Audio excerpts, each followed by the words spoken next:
No sir, consequences of air pollution से start करना था। लेट मी सी स्क्रीन देख पा रहे हो? Is it visible?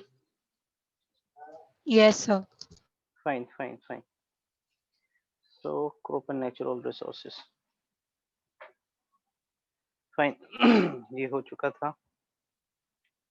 Land bridge, C bridge हो चुका था ना। कॉन्सिक्वेंसेस ऑफ एयर पोल्यूशन पढ़ने वाले हैं। Fine, okay. Can you tell me the what are the different consequences? क्या क्या हो सकता है एयर पोल्यूशन के चलते? इट्स क्वाइट इजी सर सबसे पहला तो रेस्पिरेटरी प्रॉब्लम्स। हाँ, रेस्पिरेटरी प्रॉब्लम कहने का मतलब हम सांस लेते हैं, ठीक है, वी इनहेल एयर। फाइन, सो जहां पे वो एयर पास होगा उस एरिया को डैमेज करेगा। For example it can damage our nostrils, ठीक है, फेरिंग्स को भी डैमेज कर सकता है। Fine, okay. फिर ये हमारे लंग्स को डैमेज कर सकता है, ठीक है। सबसे ज्यादा हमारा लंग्स अफेक्टेड होगा इस पार्टिकुलर एयर इंटाइटिटी के चलते। Fine, okay.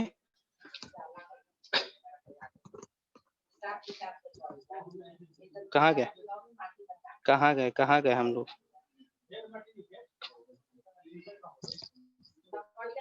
कहाँ पर है यार हम लोग? यहीं पे है ना, यहीं पे थे ना। हाँ जी, चलिए एक और चीज बता रहे हैं हम। हाँ, ओके, जैसे कि यहाँ पे लाइकन मेंशन किया हुआ है, लाइकन मेंशन किया हुआ, you know what is lichen? Lichen बता सकता है जी कोई, क्या है लाइकन? Yes sir. हाँ, क्या होता है लाइकन? सर उसमें सिम्बायोटिकली फंगस और एल्गे रहता है। ठीक है, सिम्बायोटिकली फंगस और एल्गी रहते हैं। फाइन, ठीक है, उसको हम लोग कहते हैं लाइकन्स, है ना। लाइकन्स का क्यों जिक्र करा गया यहाँ पे? इसलिए जिक्र करा गया है क्योंकि lichens they prefer to grow in non polluted area. Fine, non polluted area कहने का मतलब फ्रेश एरिया में ग्रो करते हैं लोग, ठीक है।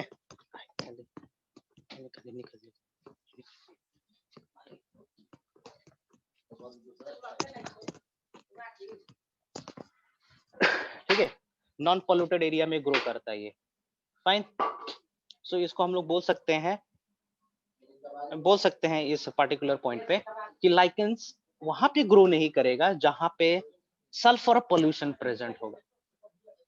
फाइन, ठीक ना, उसको हम लोग कहेंगे कि पर्टिकुलर एरिया में ग्रो नहीं कर रहा है, ठीक ना। खास करके सल्फर पोल्यूटेड एरिया में ये ग्रो नहीं करेगा, ठीक है। क्यों नहीं ग्रो करेगा? क्योंकि लाइकन एसोसिएशन है फंजाई और प्लांट के बीच में, ठीक है, और प्लांट फोटोसिंथेसिस परफॉर्म करता है, ठीक है। लेकिन सल्फर क्या करता है? क्लोरोफिल स्ट्रक्चर को डैमेज कर देता है। क्लोरोफिल का स्ट्रक्चर डैमेज होने के चलते फूड तो बनेगा नहीं, और फूड बनेगा नहीं तो क्या होगा? इस प्लांट सरवाइव ही नहीं कर पाएंगे, ठीक ना, सरवाइव नहीं कर पाएगा।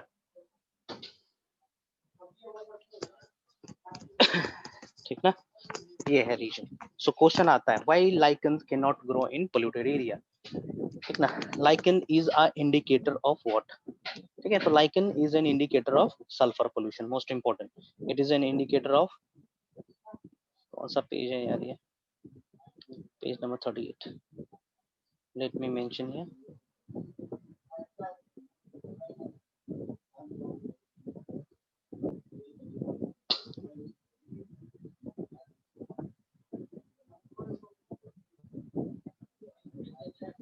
है ना, कहाँ गया? Lichens, fine. It is an indicator of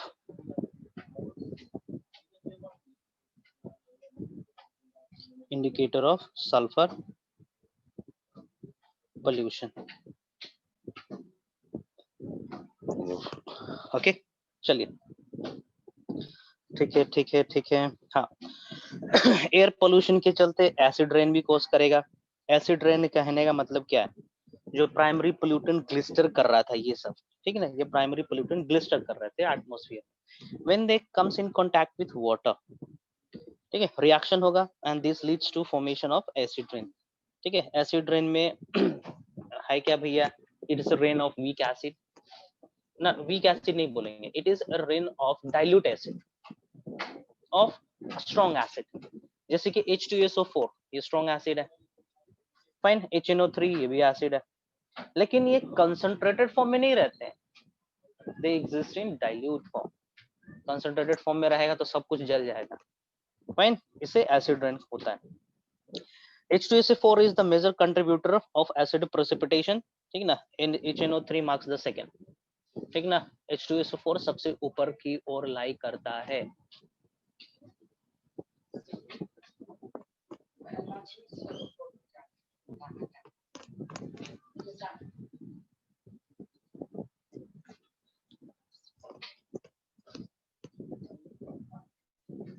ठीक ना। अच्छा, एक चीज और हम बता दें यहाँ पे, ये ओलंपियाड पॉइंट ऑफ व्यू से इंपॉर्टेंट है, primary pollutant and secondary pollutant. Fine, primary pollutant वो होते हैं जो डायरेक्ट रिलीज कर रहा है, फाइन, डायरेक्ट रिलीज कर रहा है हाइड्रोकार्बन बॉन्ड के चलते, है ना, वो भोजन बना रहे हैं उसके चलते, हाँ, ये किसी के साथ मिक्स करके पोल्यूटेंट की तरह काम नहीं करेगा, फाइन, डायरेक्टली किसी का बाय प्रोडक्ट होगा ये, that is called primary pollutant.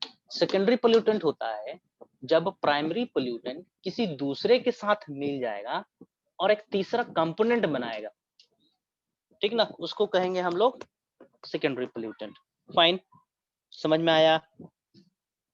Hello, जैसे कि दिस इज SO3, तो SO3 डायरेक्ट तो नहीं बना होगा, है ना, ये बना होगा SO2 ऑक्सीजन के साथ रिएक्ट करके बन गया होगा SO3, फाइन, HNO3 ये सब एसिड रेन है, H2SO4 एसिड रेन है, ठीक ना, SO4 2 माइनस, है ना, ये सब सेकेंडरी पोल्यूटेंट है, क्वेश्चन आता है ओलंपियाड में। Now causes of air pollution, पढ़े जा रहा खुद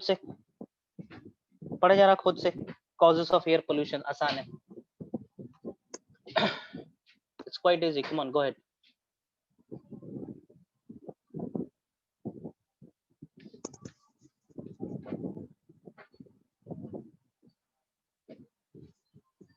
दिव्या, दीक्षा, आद्या, सर आद्या। हाँ पढ़ो जरा, आसान है ये, सर 4 पॉइंट्स पढ़ और ही कोई रहे हैं भी। सर। अच्छा, खुद से पढ़ रहा हूँ, फाइन।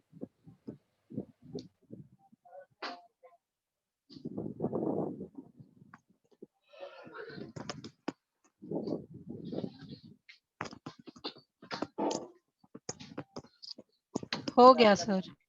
ठीक है, कोई दिक्कत इसमें, इस पॉइंट में कहीं पे दिक्कत, किसी को दिक्कत कहीं पे? सर स्मॉग मतलब स्मोक प्लस फॉग ना? हाँ वही होता है, ठीक ना, ठीक ना,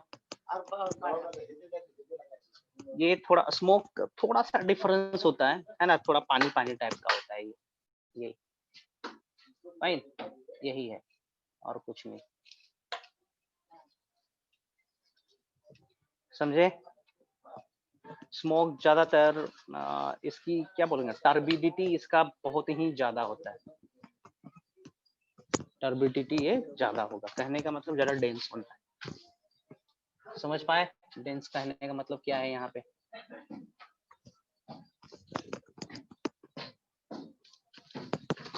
ठीक है, आगे बढ़े,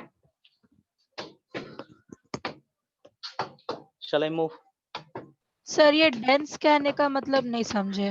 डेंस कहने का मतलब जैसे कि अभी आप देख पा रहे होगे एटमॉस्फेयर में, अपने घर के आसपास देख पा रहे होंगे तो क्लियर व्यू है, लेकिन ठंडी के समय में आप क्या देख पाते हो? ओस दिखता है, फॉग गिरा हुआ रहता है, नहीं देख पाते हो, तो टर्बिडिटी ज्यादा होती है। तो स्मोक के केस में टर्बिडिटी और ज्यादा रहेगा नॉर्मल से। आगे बढ़े,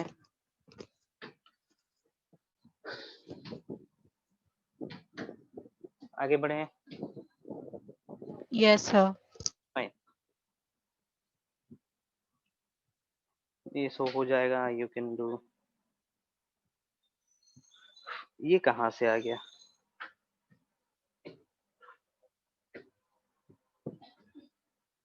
ये भी हम लोग पढ़े थे क्या? ये किसको पढ़ाए थे? Fresh water. यस सर, ये तो पढ़े थे। पढ़ चुके थे ना ये सब? Yes sir.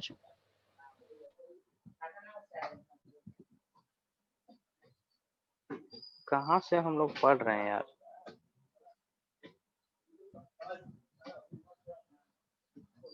ठीक है, पॉइंट सोर्स और नॉन पॉइंट सोर्स यहाँ पे आते हैं। पढ़ चुके हो, ठीक है, यहाँ पे हम मार्क लगा रखे, लगता है वहां पे पढ़ा चुके हैं, इसके बियॉन्ड हम पढ़ा रहे हैं। फाइन, तो ना यार,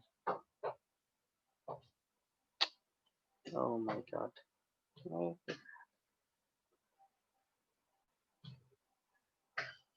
अरे यार हटो ना।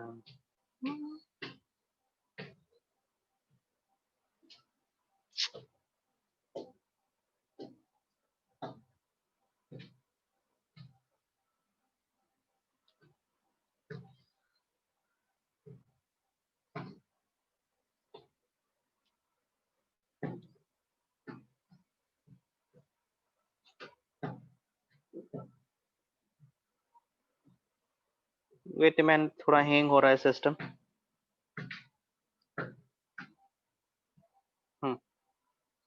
कहाँ पर थे? यहाँ पर थे। वाटर पोल्यूशन के बारे में मैंने जिक्र करा था, है ना? केमिकल वाटर पोल्यूटेंट बता रहा हूँ। केमिकल वाटर पोल्यूटेंट कहने का मतलब वो वाटर पोल्यूटेंट जो किसी केमिकल फैक्ट्री से निकल रहा होगा, हॉस्पिटल से निकल रहा होगा, स्कूल कॉलेजेस लेबोरेटरी से निकल रहा होगा, है ना? ये डिसॉल्व हो सकते हैं पानी में या नहीं भी हो सकते हैं, सॉल्युबल भी हो सकते हैं, नॉन सॉल्युबल भी हो सकते हैं। फाइन, ये कोई सॉलिड मटेरियल्स नहीं होंगे जो कि सेटल डाउन हो जाएंगे। ये पानी के साथ पार्शली या कंप्लीटली मिक्स हो सकते हैं। फाइन, जैसे कि आर्सेनिक हो गया, cadmium, mercury, lead, phosphate, nitrate, ये सब पोटेंट केमिकल पॉल्यूटेंट्स है ना? नाउ बायोलॉजिकल वाटर पॉल्यूटेंट कहने का मतलब water containing microbes, that is called biological water pollutant.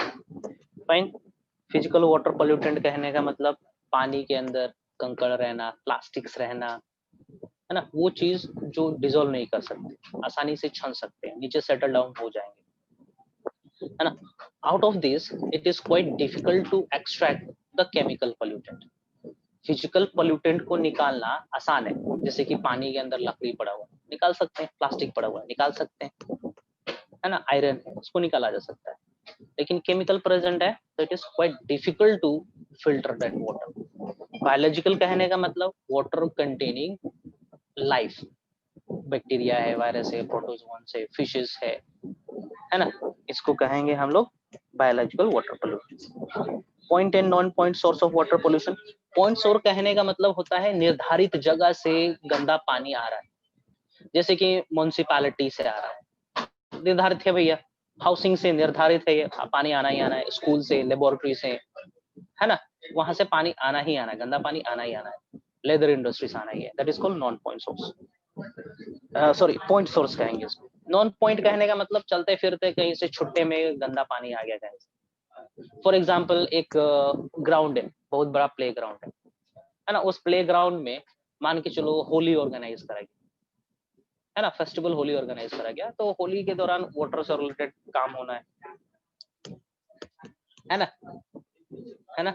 तो क्या होना है, वहां पे टेम्पोररी पोल्यूटेंट क्रिएट होंगे, उसको हम लोग कहेंगे temporary water pollutant, sorry non point sources कहेंगे उसको, ठीक है ना? हमारे घरों से मान के चलो कि कुछ अमाउंट में कुछ गंदगी निकल गया, लॉन से निकल गया, ओके, एग्रीकल्चर से थोड़ा बहुत पोल्यूटेंट निकल गया, जो हमेशा नहीं निकलता है, कभी कभार निकलता है, उसको कहेंगे हम लोग नॉन पॉइंट सोर्सेस,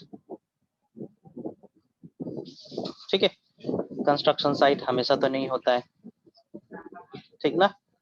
और ये बड़े मास पर पैमाने पे गंदगी नहीं फैलाता, इसलिए इसको नॉन पॉइंट सोर्स कर रहे हैं। कुछ खास नहीं है, कुछ इंपॉर्टेंट नहीं है वो। नाउ और देखते हैं addition of undesired substance to water bodies, ये कहाँ से आ गया? The term water pollution is used to cover the following effect in water. क्या क्या? Addition of undesirable substance in water bodies pollution cause करेगा. Fertilizer, pesticides, agriculture poison substance दे रहे हैं. Removal of desirable substance from water bodies. जैसे dissolve oxygen को निकाल देंगे तो water pollute हो जाएगा. For example, let me state it. यदि आप पानी को गर्म कर दे रहे हो, एक्सेस गर्म कर रहे हो ना, तो वो pollute हो जाएगा. क्यों pollute हो जाएगा? Because that water has lost its original property. Original property कहने का मतलब क्या होता है भाई? पानी का ओरिजिनल प्रॉपर्टी कहने का मतलब कि पानी में कुछ डिसॉल्व रहे, है ना. हम एडिबल पानी की वाटर की बात कर रहे हैं, ड्रिंकिंग वाटर की बात कर रहे हैं. फाइन, उसमें कुछ सॉल्ट्स प्रेजेंट रहे, ऑक्सीजन ऑप्टिमम में प्रेजेंट रहे. ओके, ड्रिंकिंग वाटर का पीएच आप न्यूट्रल नहीं पा सकते हो, इट विल टुवर्ड्स एसिडिक और बेसिक. डिस्टिल वाटर का पीएच न्यूट्रल होता है. लेकिन डिस्टिल वाटर कैसे पाया जाता है भैया? गर्म करके भाप बना के पाया जाता है ना. तो distil water do not conduct electricity. ये पढ़े होंगे आप लोग केमिस्ट्री में. Distil water do not conduct electricity. इसका मतलब समझे कि नहीं? Yes sir. That is polluted water. ठीक ना. यदि इस चैप्टर को पढ़ रहे हैं, हम इस पर्टिकुलर पॉइंट पे पढ़ रहे हैं, तो इस पर्टिकुलर पॉइंट ऑफ व्यू से डिस्टिल वाटर को भी हम लोग पोल्यूटेड वाटर बोल सकते हैं, क्योंकि उसके अंदर डिसॉल्व सॉल्ट्स नहीं प्रेजेंट है ना. ऑक्सीजन हटाया जा चुका है वहां. चेंजिंग इन टेम्परेचर बदल जाना, वो भी एक वाटर का इनअप्रोप्रिएट प्रॉपर्टी हो जाएगा, है ना. आगे बढ़ते हैं, ये सब कुछ खास नहीं है. नाउ यूट्रोफिकेशन का मतलब समझें क्या होता है. सुनेंगे यूट्रोफिकेशन मींस. ठीक है, यूट्रोफिकेशन कहने का मतलब होता है कि वाटर बॉडी के अंदर इतना ज्यादा न्यूट्रिएंट कंटेंट बढ़ जाना, ठीक ना. वाटर बॉडी के अंदर इतना ज्यादा न्यूट्रिएंट कंटेंट बढ़ जाना कि उसमें कोई एक पार्टिकुलर टाइप ऑफ, ठीक ना, उसमें कोई एक particular type of organism he grow कर पाएगा पूरे एरिया में, है ना. जैसे कि algal Bloom, water hyacinth Bloom, है ना. ये होता है because of eutrophication.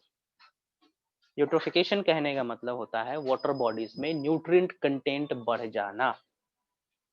Fine, nutrient content बढ़ने के चलते कोई एक पार्टिकुलर टाइप के ऑर्गेनिज्म ही फ्लरिश करेंगे उससे पूरे वाटर बॉडी में.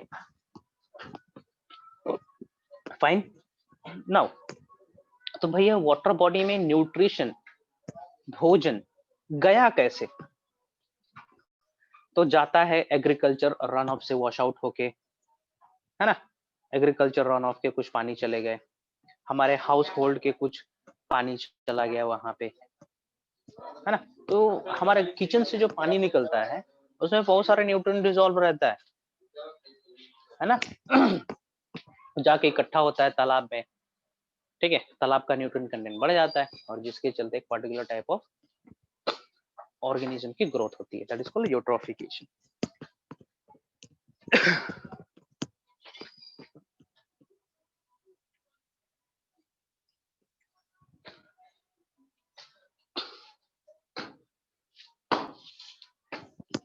ठीक है, ये पढ़ेंगे जरा यूट्रोफिकेशन. कहीं पे डाउट होगा तो पूछेंगे, यूट्रोफिकेशन में.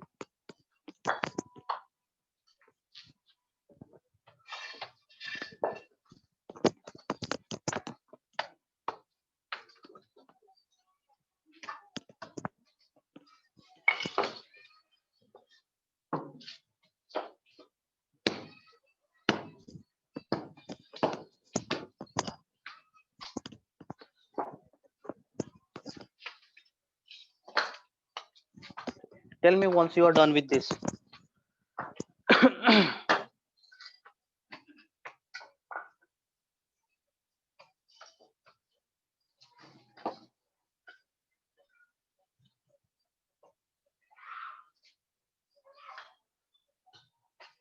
आगे पढ़ाएंगे हम बायोमैग्निफिकेशन. ये भी मोस्ट इंपॉर्टेंट है.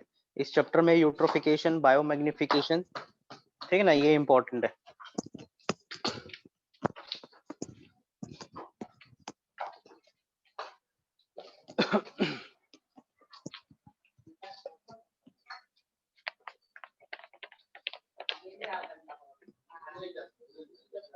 Sir, sir, Yes, how tell me. the aerobic decomposers become active when algae Aerobic when algae is die, फिर से, subsequently die? हाँ फिर से रिपीट करेंगे क्वेश्चन को। Sir, how do aerobic decomposers become active due हाँ to the subsequent die of algae? Okay, algae क्या है? एक प्रकार का प्लांट है, ऑर्गेनिक कंपाउंड है कि नहीं है? Tell me yes. Yes, sir. Organic compound है, ठीक ना। तो ऑर्गेनिक कंपाउंड माइक्रो ऑर्गेनिज्म के लिए एक प्रकार का फूड है ना, एक प्रकार का भोजन है ना। तो फूड कंटेंट बढ़ेंगे तो माइक्रो ऑर्गेनिज्म भी तो बढ़ेंगे। फाइन। तो माइक्रो ऑर्गेनिज्म क्या करेगा? उस डेड एल्गी को फर्दर तोड़ के रिस्पेक्टिव कंपोनेंट में कन्वर्ट करने की कोशिश करेगा, मेटाबॉलिज्म करेगा। मेटाबॉलिज्म करने के लिए एनर्जी चाहिए, एनर्जी बनाने के लिए ऑक्सीजन चाहिए। तो एरिएशन मतलब कि एरोबिक रेस्पिरेशन बढ़ जाता है ना, ऑक्सीजन डिमांड बढ़ जाएगा पानी का, ठीक है। बायोलॉजिकल ऑक्सीजन डिमांड बढ़ जाता है पानी का। Fine, let me explain you this thing with help of graph, ठीक है। एक ग्राफ हम बना रहे हैं, यहाँ पे देखेंगे।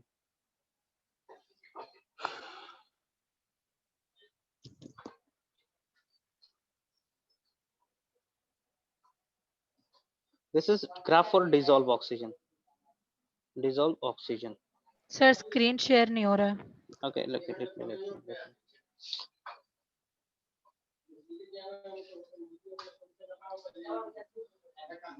है ना, ये है आपका clean water.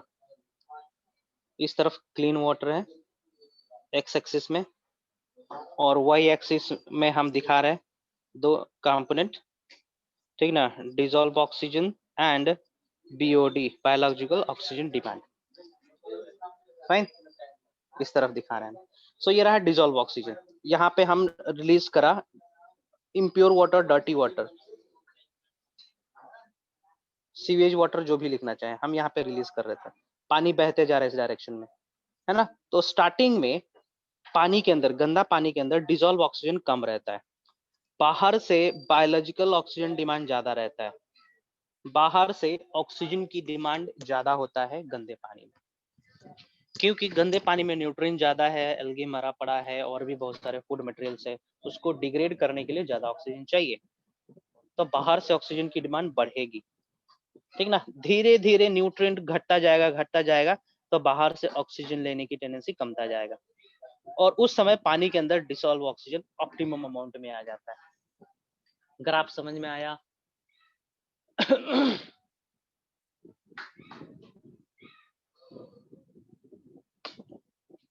Hello, Yes, sir.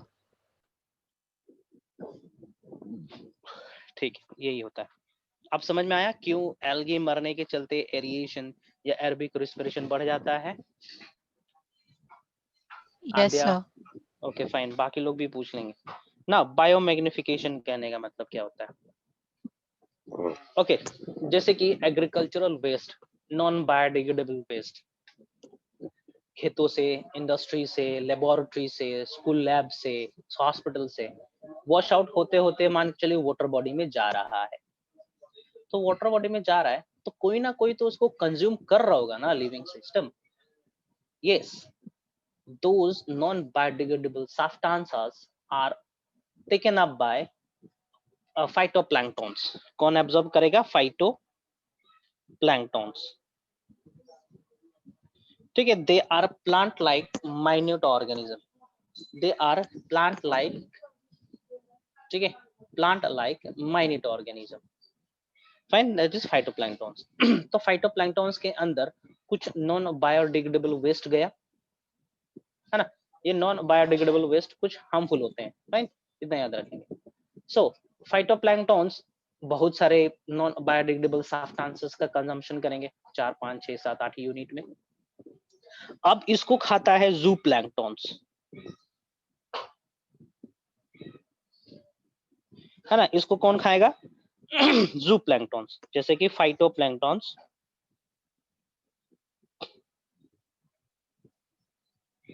Phytoplanktons it is eaten up by zooplanktons, ठीक है ना। अब जू प्लैंक्टॉन्स लाइक एनिमल लाइक छोटे छोटे ऑर्गेनिज्म होते हैं, फाइन। अब जू प्लैंक्टॉन्स को कंज्यूम करेगा फिशेस, स्मॉल फिश। तो स्मॉल फिश एक दो जू प्लैंक्टॉन्स को तो खाएगी नहीं, बहुत सारा जू प्लैंक्टॉन्स को खाएगी। जू प्लैंक्टॉन्स भी बहुत सारा फाइटोप्लैंक्टॉन्स को खाता है। Small fish is eaten up by large fish,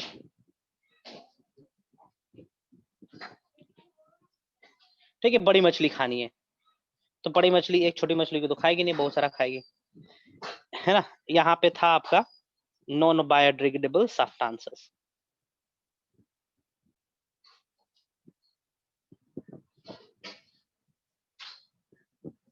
है ना।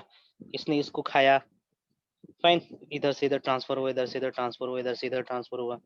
लार्ज फिश से मान के चलो इसको कंज्यूम किया ह्यूमन बीइंग ने, इसको खा लिया ह्यूमन बीइंग ने, ठीक है। तो एक चीज बताएंगे, तो ये नॉन बायोडिग्रेडेबल सब्सटेंस का कंसंट्रेशन ह्यूमन बीइंग में आते आते बढ़ेगा कि नहीं बढ़ेगा? सर बढ़ेगा सर। ऑब्वियसली बढ़ जाएगा, ठीक ना, बढ़ जाएगा। इसी को कहते हैं हम लोग biomagnification. It is an increase in the concentration of toxic substances as we move from lower food chain to higher food chain. Fine? समझ में आया कि नहीं? As we move from lower food chain to higher food chain, the concentration of toxic substances increases. Fine? इसको कहते हैं हम लोग बायोमैग्निफिकेशन। मर्करी का बायोमैग्निफिकेशन के चलते मीनामाटा डिजीज होता है। मीनामाटा डिजीज मेंशन होगा वहां पे, पढ़ेंगे आप, ठीक है। मीनामाटा होना है मर्करी के चलते। इटाई डिजीज होगा कैडमियम का कंजम्पशन के चलते, इटाई डिजीज, फाइन। तो ये मीनामाटा डिजीज को इनकाउंटर करा गया था जापान में। जापान के लोग मछली कंज्यूम कर रहे थे, है ना, तो उनको मीनामाटा डिजीज होने लगा। रिसर्च के बाद पता चला यार ये तो मर्करी कंजम्पशन के चलते हुआ है। तो मरकरी तो डायरेक्टली लोग खाते नहीं है, तब कैसे भाई शरीर में मरकरी आ गया? तो रिसर्च के बाद पता चला ये मछलियों के थ्रू आया। मछलियों में कैसे गया? छोटे मछली में कैसे आया? ज़ूप्लैंक्टन, फाइटोप्लैंक्टन, ठीक है, पोल्यूटेंट के चलते,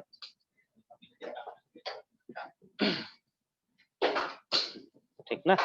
इटाई डिजीज ध्यान देंगे, मरकरी के चलते मीनामाटा डिजीज हुआ, कैडमियम के चलते इटाई हुआ, आर्सेनिक के चलते भी एलिमेंट्री कैनाल का डिसऑर्डर्स होते हैं,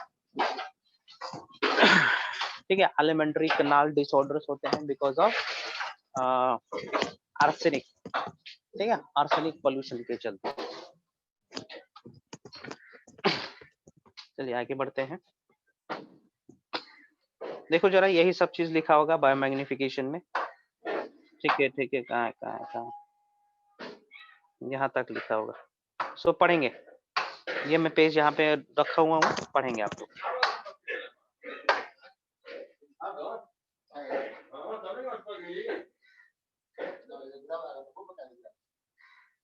ठीक है। खत्म हो जाएगा तो बोलेंगे।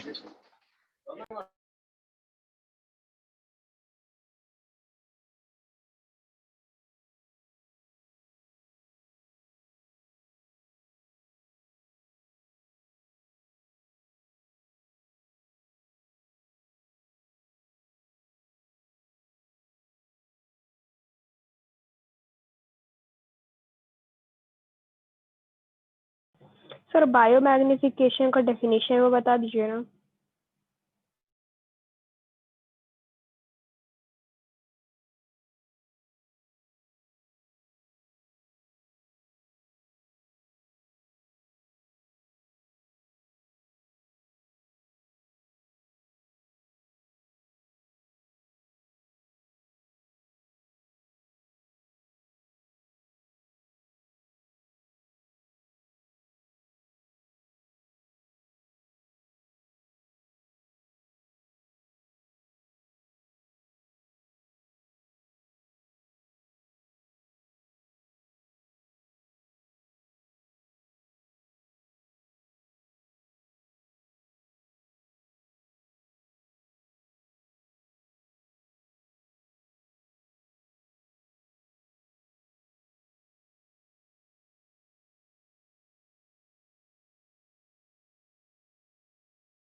सर एक डाउट था।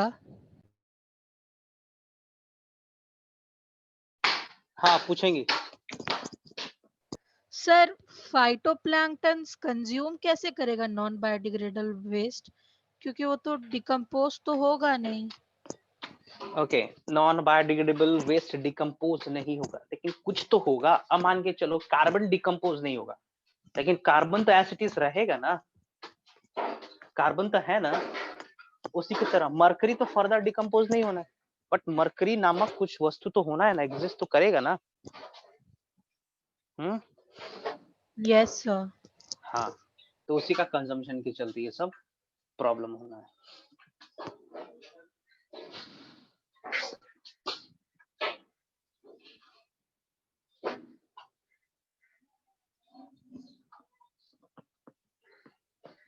Tell me once you are done with that, हम आगे बढ़ेंगे सोइल की तरफ। Sir done sir.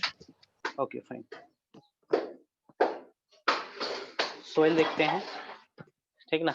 सोइल कहने का मतलब है कि जो मिट्टी, लिथोस्फीयर, ठीक ना, इसको आप सोइल कंसिडर कर सकते हो। अब मिनरल्स के बेसिस पे, मिनरल कंटेंट के बेसिस पे soil can be classified into different types. alluvial soil, black soil, red soil, loamy soil, पढ़ते हैं ना आप लोग, है ना। on the basis of their composition it is categorized.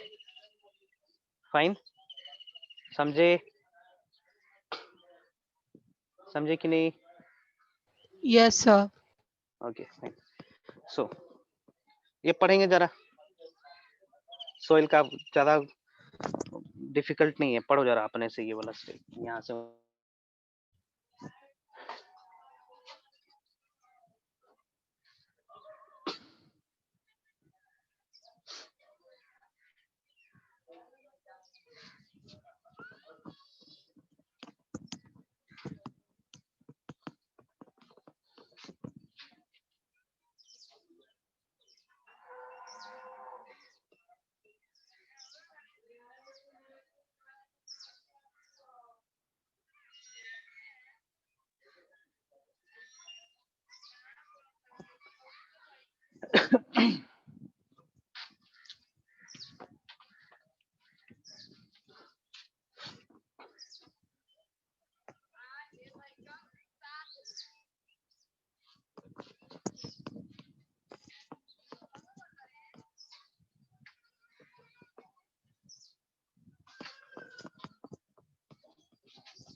tell me once you are done with this.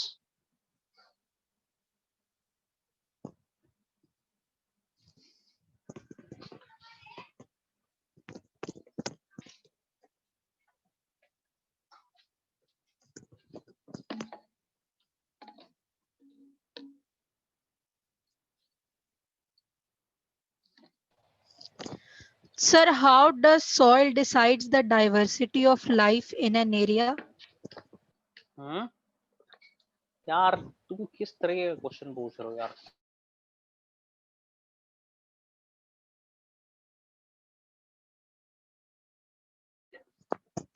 मैंने hint दिया, nutrient content. अभी आप कर सकते हो।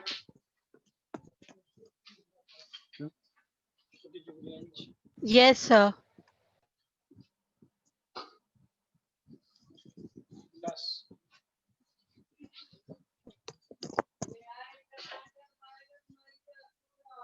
ठीक है, पता चला कैसे होगा?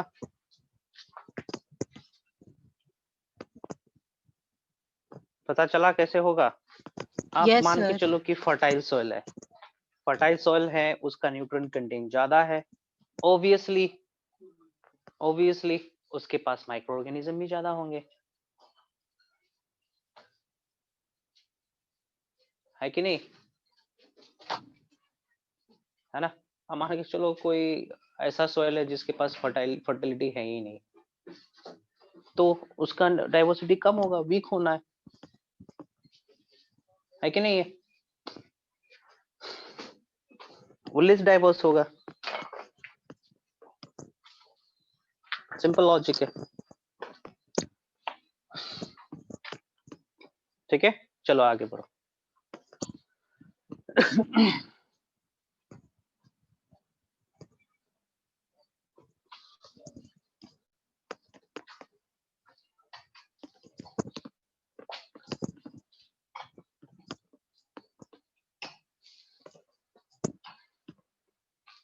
अब आगे बढ़ेंगे।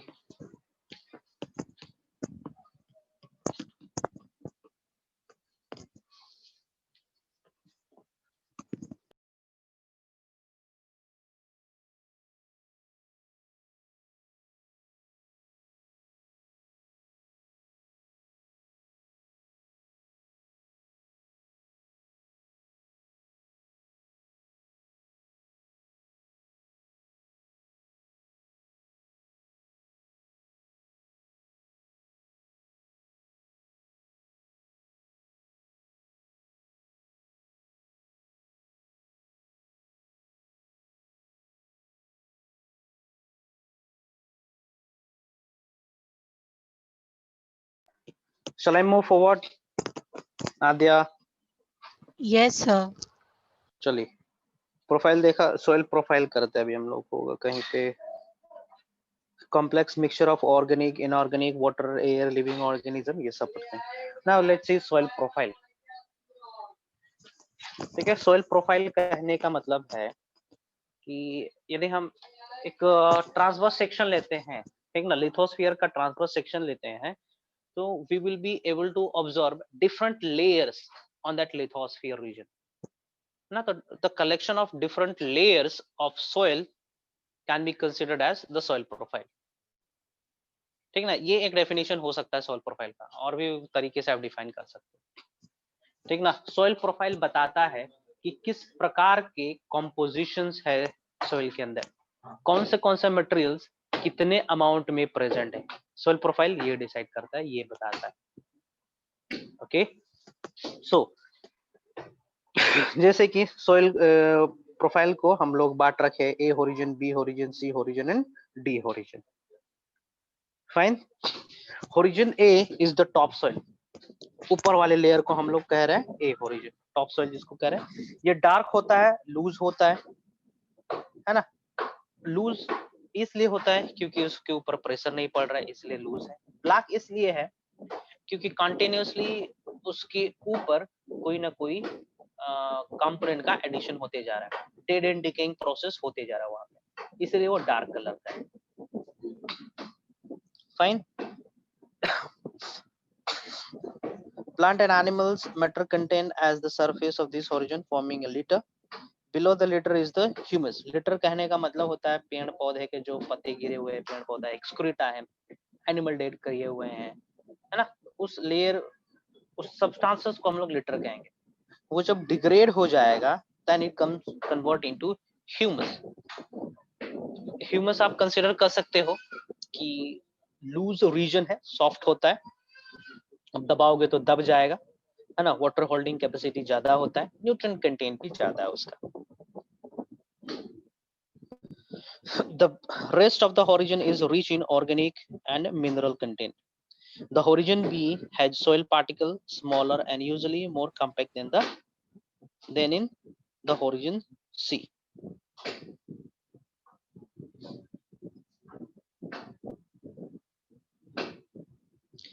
ठीक है, होरिजन बी में टफ मिट्टी प्रेजेंट रहेगा, हार्ड रहता है, मतलब कि बोलेंगे नॉन पोरस रीजन है। होरिजन सी पोरस रीजन है, ठीक है।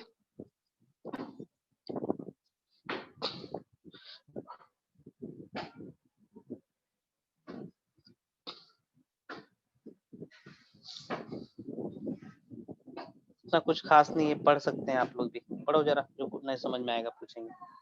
लिटरेचर है, पढ़ो जरा। लिटरस क्या होता है, ह्यूमस क्या होता है, टॉप सोइल क्या होता है, हमने बता दिया, बाकी सब करो, आसान है। Tell me once you are done.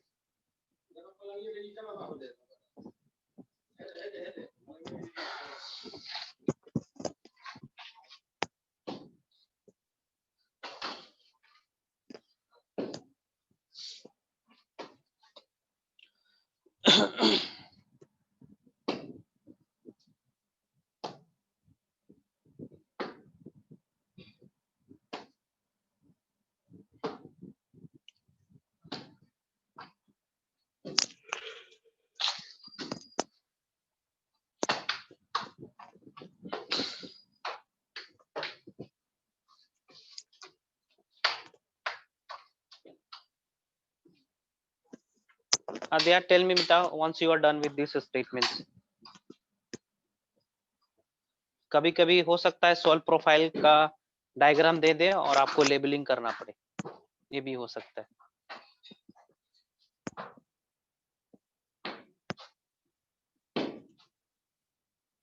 Sir हो गया। फाइन फाइन, ये भी पढ़ लो। ह्यूमस कहने का मतलब क्या है, partially decade organic matter. It makes the soil porous, thereby increasing the air and water holding capacity. Humus is rich in nutrient and promote the plant growth. Being black is absorb heat to warm up the soil. सब समझे? Black इसलिए होता है ताकि heat ज्यादा absorb करे, heat ज्यादा absorb करेगा तो रिएक्शन ज्यादा होगा वहां पे।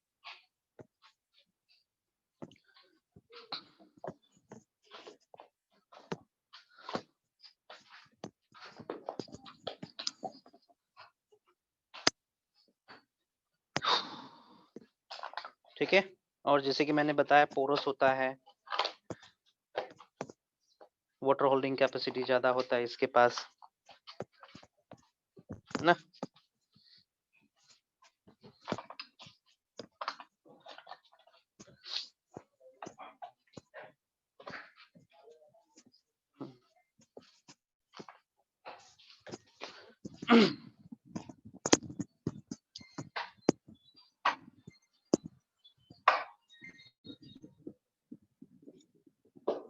One moment, give me one moment. Fine, give me one moment.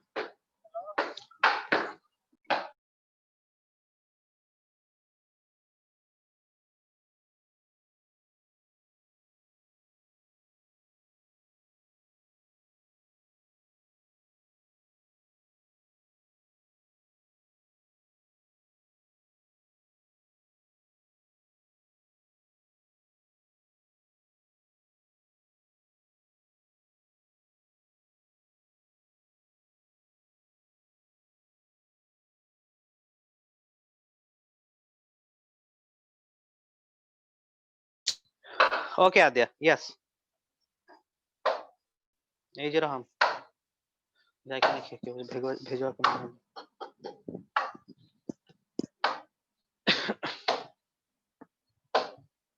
हो गया। कंपोजिशन ऑफ टॉप सॉइल देखते हैं।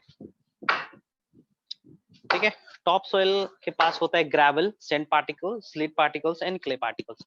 मिट्टी, बालू, है ना, ग्रेवल, यही सब रहना है।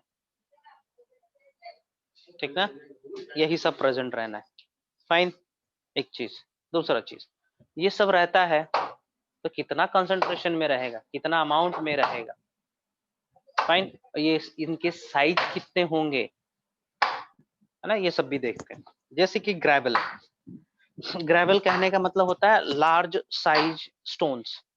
लार्ज साइज कहने का मतलब पहाड़ मत समझोगे, छोटे छोटे साइज में। As compare to clay, size बड़ा होगा। देख लेते हैं साइज इसका कितना होता होगा स्केल पे मेजर करके। सो ये वो पत्थर होंगे ना जिसका साइज होना है 2 मिलीमीटर, ठीक ना, डायमीटर में। फाइन, सैंड पार्टिकल्स, इनका साइज रेंज करेगा 0.005 टू 2 mm डायमीटर, है ना। सिल्ट पार्टिकल्स का साइज होना है 0.005 टू 0.5 mm तक। और क्ले मिट्टी, इसका साइज होना है लेस देन 0.005 मिलीमीटर। तो क्वेश्चन कभी कभी आता है ओलंपियाड्स में, एनटीएसी में क्वेश्चंस आते हैं, है ना। ग्रेवल के साइज पार्टिकल्स कितने होंगे, ठीक है ना, सिल्ट पार्टिकल्स के साइज कितने होंगे, तो question ask in the exams.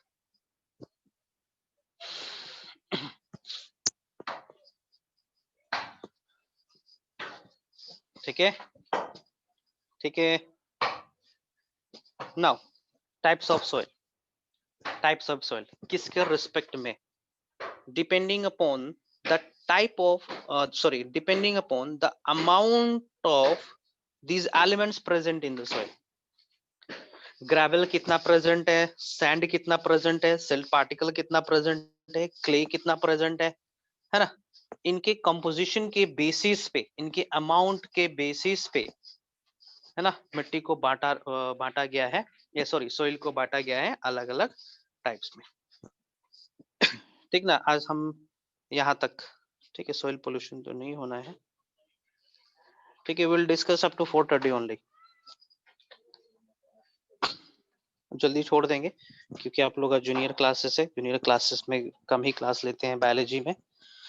Fine, types of soil, जैसे कि सैंडी सॉइल, नाम से क्या पता चल रहा है, इन चारों में से कौन सा कंपोनेंट ज्यादा होगा, नाम से क्या पता चल रहा है, बताओगे? Sand.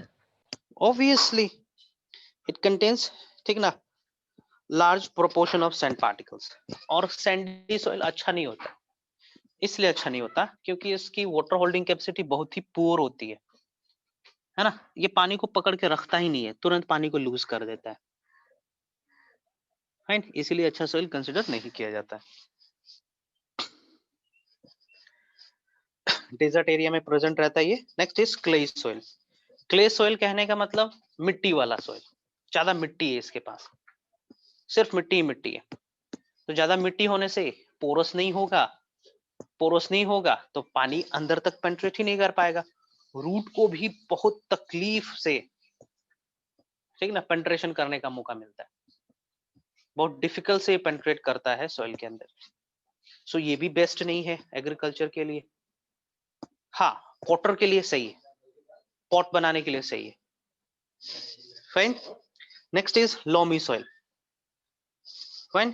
Loamy soil contain relatively large quantity of clay, silt and sand particles and humus। तो भैया अच्छा बात है, ये तो सब चीज से मिला के बनाया गया है। So such type of soil is best for agriculture, है ना।